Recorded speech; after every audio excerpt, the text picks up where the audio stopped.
There's an island in the Indian Ocean where time stands still. No phones, no internet, no contact with the outside world for 60,000 years.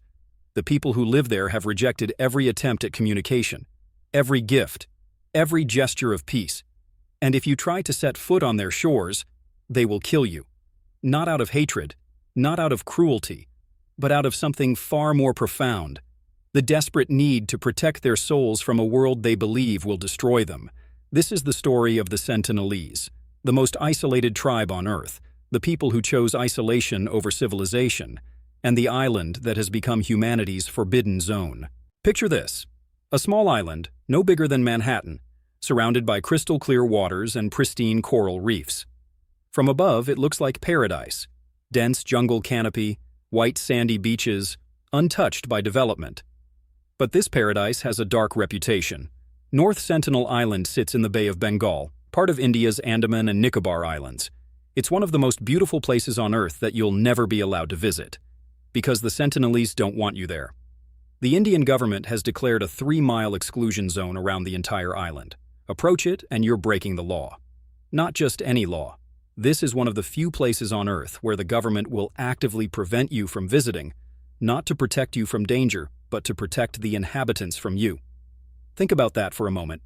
In our modern world, where you can book a flight to virtually anywhere, where Google Maps can show you street views of remote villages in the Amazon, there's this one place that remains completely off-limits. The Sentinelese are believed to be direct descendants of the first humans who migrated out of Africa. Genetic studies suggest they've been isolated on this island for somewhere between 30,000 to 60,000 years. To put that in perspective, they've been living the same way since before the pyramids were built, before agriculture was invented, before the wheel existed.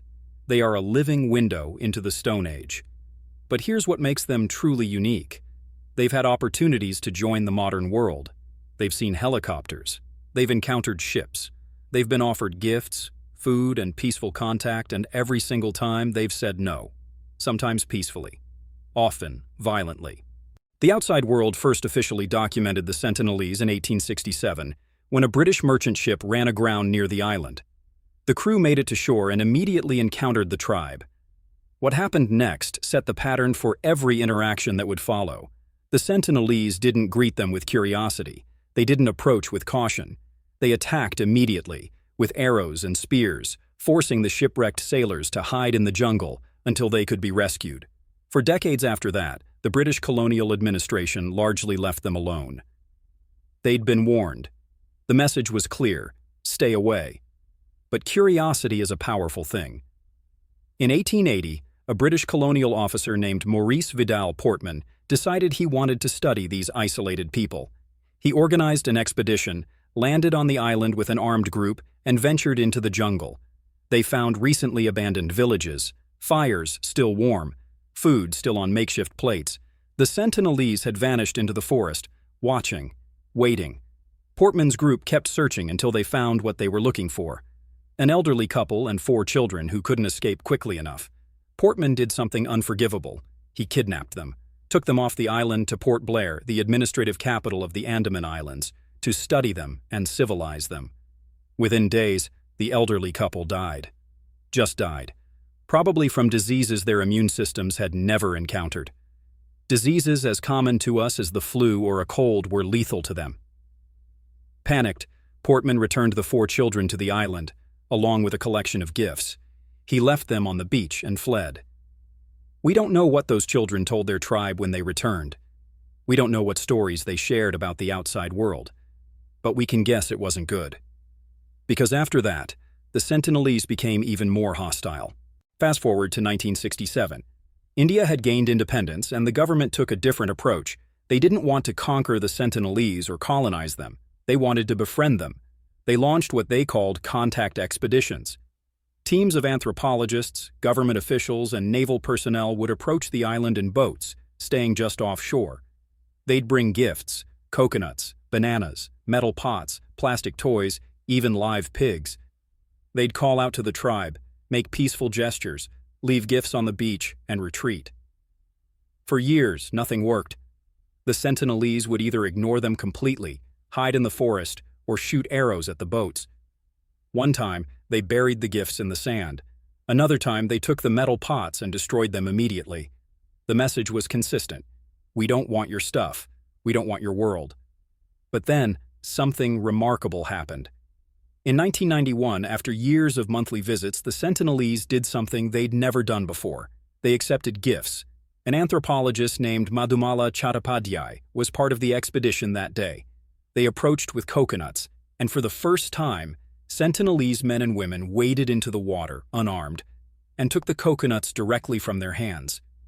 For a brief moment, it seemed like contact might actually be possible. Men, women, and children came to the water's edge. They were smiling, curious, taking coconuts and eating them right there. The team was ecstatic. This was it. This was the breakthrough they'd been working toward for decades. But something felt wrong. The Sentinelese weren't just accepting gifts, they were demanding more, aggressively.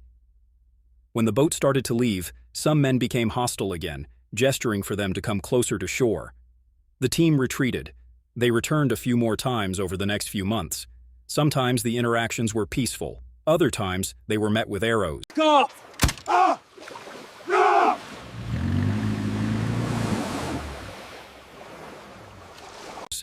And then, the Indian government made a decision that would change everything. In 1996, India officially ended all contact missions to North Sentinel Island. Why? Because anthropologists and human rights advocates began asking an uncomfortable question. What gives us the right to force contact on people who clearly don't want it? Every time an outsider lands on that island, they bring diseases that could wipe out the entire tribe. The Sentinelese have no immunity to common illnesses. A single case of measles, influenza, or even the common cold could be genocidal. We've seen this happen before. Throughout history, isolated indigenous populations have been devastated by diseases brought by outsiders. In the Andaman Islands alone, other tribes that made contact with the outside world saw their populations collapse by over 90% within decades. The Great Andamanese tribe, which once numbered around 5,000 people, now has fewer than 50 members left. The Onge tribe has around 100 people remaining. The Jarawa tribe, which resisted contact until the 1990s, has seen their population decline and their way of life disrupted by diseases, encroachment, and exploitation. The Sentinelese seem to understand this danger instinctively. They've watched other tribes on neighboring islands make contact and suffer for it. They've chosen differently. So India did something almost unprecedented in the modern world. They gave up, not out of defeat, but out of respect. The government declared North Sentinel Island and the surrounding waters a tribal reserve. It's now illegal to approach within 3 miles. The Indian Navy patrols the area to keep fishermen, tourists, and adventurers away. The Sentinelese were given the right to be left alone, but not everyone got the message. November 15, 2018, a 26-year-old American missionary named John Allen Chow paid fishermen to take him to North Sentinel Island illegally. He had a mission: to convert the Sentinelese to Christianity. Chow believed God had called him to this island. He'd been planning the trip for years, training with a missionary organization, learning about the tribe, preparing himself physically and mentally. He knew it was illegal. He knew it was dangerous. He went anyway. His diary entries from those days are haunting. On his first attempt, Chow approached the island in a kayak. The Sentinelese saw him coming. A young boy shot an arrow at him, which hit the Bible he was holding up as a shield. Chow retreated, but he went back. The next day, he returned with gifts: fish, scissors, safety pins. He tried to communicate, shouting phrases in Xhosa, a South African language he'd learned, hoping they might understand. The Sentinelese didn't want gifts. They didn't want conversation. They wanted him to leave. But Chow kept trying. On November 17th, he made his final trip to the island. The fishermen who'd taken him there waited offshore. They watched through binoculars as Chow landed on the beach. They saw him approach the tribe. And then they saw the Sentinelese drag his body away. Chow's body was never recovered. The Indian government sent helicopters to observe the island from a distance. They spotted what appeared to be his remains on the beach, but they made a decision. They would not attempt a recovery, because retrieving his body would require violating the very laws meant to protect the Sentinelese. It would risk disease transmission. It would risk violence. it would risk everything. Chow's death sparked international debate. Some called him a hero, a martyr for his faith. Others called him reckless, arrogant, and selfish. Someone who put an entire tribe at risk to satisfy his own religious agenda. The fishermen who took him were arrested. International Christian organizations distanced themselves from his mission. And the Sentinelese? They did what they've always done. They defended their island. They defended their way of life. They rejected the modern world once again. So who are the Sentinelese, really? The truth is, we know very little. We estimate there are between 50 to 200 individuals living on the island, though some estimates go as high as 400. We can't know for sure because they've never allowed a census. We know they're hunter-gatherers. They fish, collect shellfish, hunt wild pigs, gather fruits and plants from the jungle. They've never developed agriculture, which makes them one of the last truly Paleolithic cultures on Earth. We know they don't use fire-making technology. They keep fires burning continuously, likely started by lightning strikes, and carefully maintain them. If a fire goes out, they have to wait for the next storm to create a new one. We know they use bows and arrows, spears, and possibly stone tools, though we've never seen their tools up close. We don't know their language. It's completely unrelated to any other known language, even those spoken by other Andamanese tribes on neighboring islands. Thousands of years of isolation have made their speech utterly unique. We don't know their social structure. Do they have leaders? How do they make decisions? How do they resolve conflicts? We don't know their spiritual beliefs. Do they have gods, creation stories, rituals? We don't even know what they call themselves. Sentinelese is the name we gave them, based on the name of their island. What we do know is that they've survived countless challenges. In 2004, when the massive Indian Ocean tsunami struck, killing over 230,000 people across multiple countries, the world feared the Sentinelese had been wiped out. North Sentinel Island is low-lying, and the waves that hit it were catastrophic. The Indian Coast Guard sent a helicopter to check on them. What they found was remarkable. The Sentinelese were alive. Not just alive. They were on the beach, shooting arrows at the helicopter, telling them in the clearest way possible, "We're fine. Go away." Somehow they'd survived. Maybe they retreated to higher ground. Maybe they had oral traditions warning them about the signs of a tsunami. Maybe they just got lucky. We'll never know. Here's the question that haunts researchers. Why? Why do they reject the modern world so completely? Some anthropologists believe it's fear. The Sentinelese have likely had violent encounters with outsiders for centuries. Shipwrecked sailors, slave raiders, colonial expeditions. Every interaction probably reinforced the lesson. Outsiders bring death. Others believe it's cultural. Their entire identity is built around isolation. Their stories, their traditions, their way of understanding the world all depend on maintaining boundaries. To accept outsiders would be to destroy what makes them who they are. There's another theory, darker and more tragic. Remember Portman's expedition in 1880? When he kidnapped 6 Sentinelese and 2 of them died within days? Those children who returned might have brought back stories of a horrifying world beyond the ocean. A world where people die from invisible causes, where families are torn apart, where everything is strange and terrifying. What if their rejection of the modern world isn't just defensive? What if they genuinely believe we're cursed, contaminated, spiritually corrupt? What if they see us the way we might see zombies, dangerous beings to be avoided at all costs? The hook we started with might be closer to truth than we realize. Maybe they really do believe that contact with us would corrupt their souls. This raises profound ethical questions. Do we have the right to leave them alone, even if it means they'll never have access to modern medicine, technology, or knowledge? What if someone on that island is suffering from a treatable disease? What if a child is dying from something that could be cured with simple antibiotics? Don't we have a moral obligation to help? Or is forced contact itself a form of violence? The United Nations Declaration on the Rights of Indigenous Peoples supports the right of indigenous communities to self-determination. If the Sentinelese want to be left alone, we should respect that.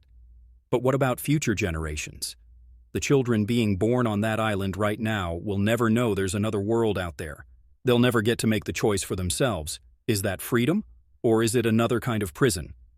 There's no easy answer. What we do know is this. The Sentinelese are humanity's last uncontacted tribe. Once they're gone, we'll never see anything like them again. They represent something we've almost entirely lost: complete independence from the modern world. No debt, no jobs, no social media, no governments, no borders beyond their shore. They are, in the most literal sense, free. North Sentinel Island remains one of Earth's greatest mysteries, a place where the Stone Age still exists, where humans live exactly as our ancestors did tens of thousands of years ago, where the modern world, with all its technology and complexity, is rejected absolutely. The Sentinelese have taught us something profound. Not everyone wants what we're selling. We assume progress is inevitable, that everyone wants smartphones and medicine and Netflix. That civilization is objectively better than hunter-gatherer existence. The Sentinelese disagree. They've looked at our world, our wars, our pollution, our diseases, our complexity, and they've said, no, thank you. And you know what? Maybe they're onto something. They have no poverty because they have no wealth, no crime because they have no property, no pollution because they have no industry, no anxiety about the future because they live entirely in the present. They are the last people on Earth who will never read this script, never watch this video, never know they're famous, and maybe that's exactly how they want it. North Sentinel Island stands as a reminder that there are still places humans haven't conquered, still people who live beyond our reach, still mysteries we may never solve. The Sentinelese are not primitive, they're not backwards, they're people who made a choice, and perhaps the most modern thing we can do is respect that choice. The island that kills strangers isn't driven by violence, it's driven by the most human instinct of all, the desire to protect home. What do you think? Should we respect their isolation or attempt peaceful contact? Subscribe for more stories about humanity's most fascinating mysteries.